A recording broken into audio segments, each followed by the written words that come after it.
Yun, good day mga boss. Sa sunod nating video mga boss, yan, panoorin nyo na to simula umpisa hanggang dulo yan. Paano bang tamang spark plug reading, yan. Tamang carb tuning, yan. Panoorin nyo to mga boss at marami kayong matutunan dito sa video na to. Yan, sige, di na tayo magpaligoy-ligoy pa. Intro na tayo dayon. Shoutout mga Bisaya, mga Mindanao dira. Shoutout sa inyo.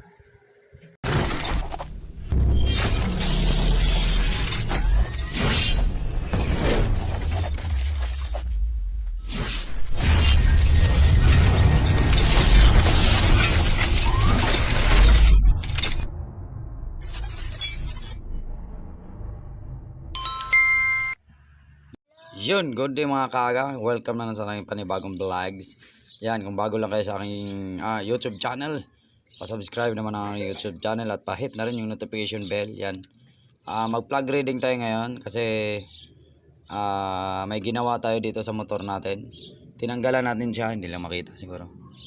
Yan. Tinanggalan natin siya ng air mixture, yung pinaka-tornilyo doon sa air mixture. Papakita ko sa next vlog. Tinanggalan natin at titingnan natin yung plug reading niya. Kung hindi ba siya rich. Yun. Napakaganda. Yan ang pinaka-perfect na ano niya. Yan. Parang kulay kalawang siya. Ibig sabihin good na good ang kanyang gasolina. Yan. Ibig sabihin perfect siya. Yun. Napakaganda. Ayos. Yan. Makita mo siya. Kulay ano siya. Yan. Yan. Yung kulay brown na yan. Yan. Kasi ang issue nito, yung ating carb ay hindi na original, replacement siya. Galing sa ang size ng ating carb ay 24 mm. 24 yan. Medyo rich siya, kahit anong timpla, rich pa rin yan. Meron nga ako dito na hindi may timpla, 24 mm ng smash sa aking pinsan yan. Hindi talaga siya may tuning, hindi siya may timpla. Kaya sinubukan ko dito sa motor ko, tinatry and error ko. Ganon, parang humigpit siya. Yun. Muntik na yun. Ganon, ganon. Yan, higpit nyo lang clockwise. Mga boss. Ala. Tay. Lustrade. Yan. Mahalaga po ang ganitong diskarte, carb tuning yan. Hindi porke umandar yung motor natin, hindi porke umandar, okay na siya. Pero dapat marunong ka sa carb tuning kasi napakamahal ng gas. Ngayon, lalo sa mga probinsya, di ba? Sa probinsya, may na-experience ako doon sa aking kapatid. Yung XRM 110 niya, ginawa ko, kinarb tuning ko. Nangyari, yan, dapat nga nagawan ko to yun ng magandang video. Yan. Ito, tips. Mangyari, okay na yung carb tuning niya. Okay na yung carb tuning niya. Makita mo sa spark plug niya, medyo kulay kalawang niya, kung tinatawag nilang gold. Mga kulay kalawang, ano ba kulay kalawang yan? Mga ganito ba? Yan, okay na siya, ang spark plug niya, parang kulay kalawang niya siya. Ibig sabihin perfect na siya, born. Perfect tuning na siya. Kaso ang nangyari, pag binirit mo, walang lakas. Yan. Bakit wala siyang lakas? Yun, mayroon pala siyang issue dito sa kanyang elbow. Sa kanyang exhaust niya, mayroon palang singaw yung kanyang elbow. Nung ginalaw ko yung kanyang elbow, may singaw. Talagang hindi matimpla. Hindi magkaroon siya ng combustion na perfect kasi may singaw siya. Yan. Ito, tips na lang din to sa mga may motor yan. Once na naka-open pipe kayo, yan, ito. Kahit anong motor, kahit anong motor, big bike or small engine, yan. Single piston, yan.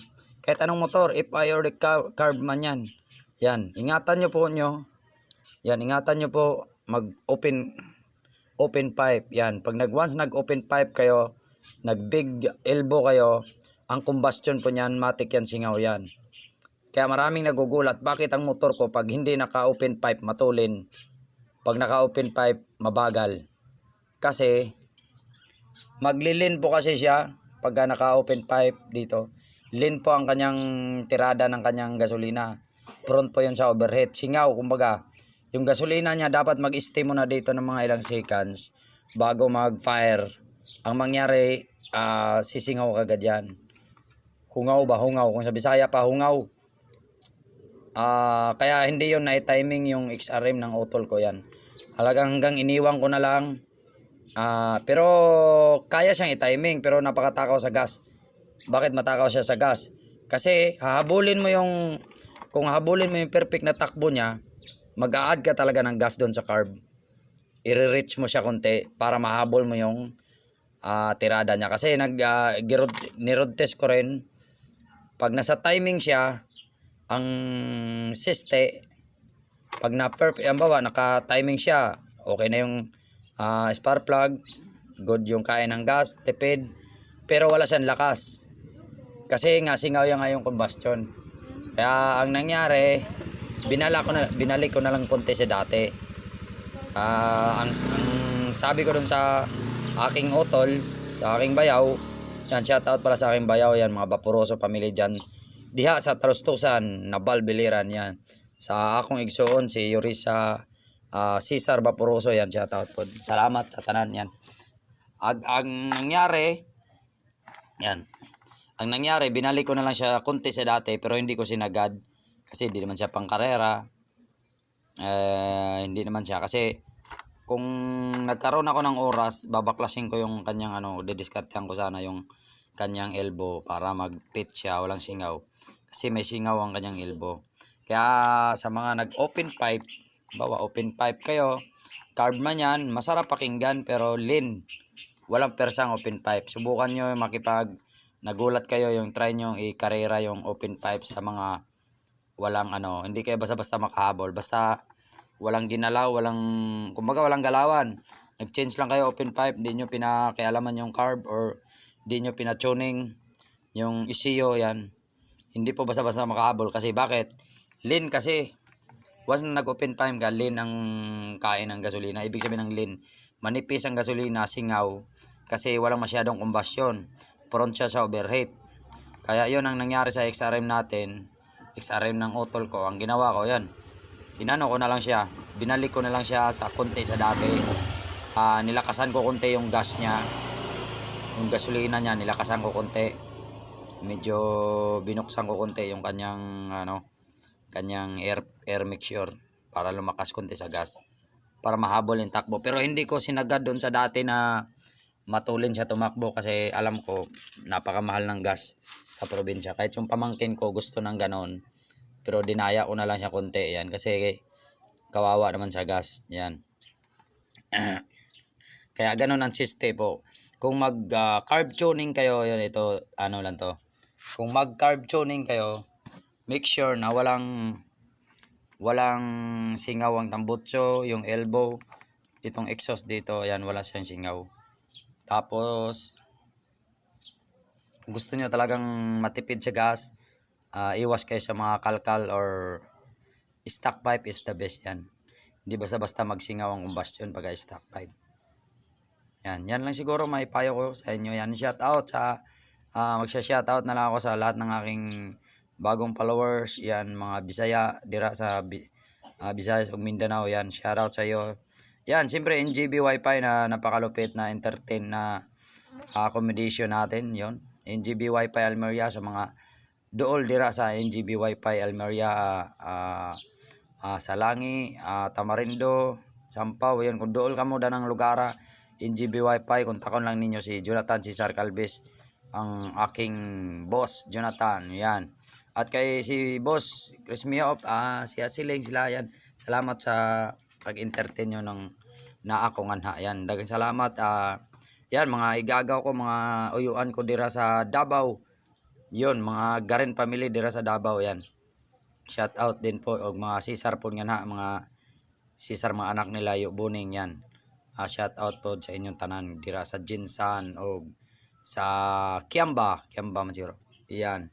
Daghang salamat sa inyong tanan yan. Maraming salamat po sa lahat na sumubaybay sa aking channel from day 1 hanggang ngayon, kahit mabagal ang usad natin kasi wala tayong financial, wala tayong wifi, as in wala tayong lahat, alos nakadepende lang tayo sa load. Pero salamat pa rin sa mabait nating kapatid ng aking asawa yan, Perez family, kahit paano minsan nakakabaro tayo ng pagkakataon. Yan, maraming salamat po. Babawin lang ako sa lahat ng mga utang ko sa inyo yan, mga followers and subscriber. Yan, maraming salamat at yan, hanggang dito na lang. Sana may natutunan kayo. Ulitin nyo lang yung video na to. Napakalaking tulong to sa inyo. Yan, lalo sa mga baguhan lang sa motor. Hindi nyo pa naintindihan anong function sang bawat parts. Yan. Ulitin nyo lang yung video na to. Yan. Agassiz Vlog, save money, save time. Peace. Shout out pala kay Chian Vlogs. Munti ko na makalimutan. Ilabon, yon. Maraming salamat sa inyo. Yan. NGB Wi-Fi. Yan. Sa Kalam. Yan. Kung gusto nyo murang Wi-Fi, NGB Wi-Fi. At God bless po sa inyo. Peace.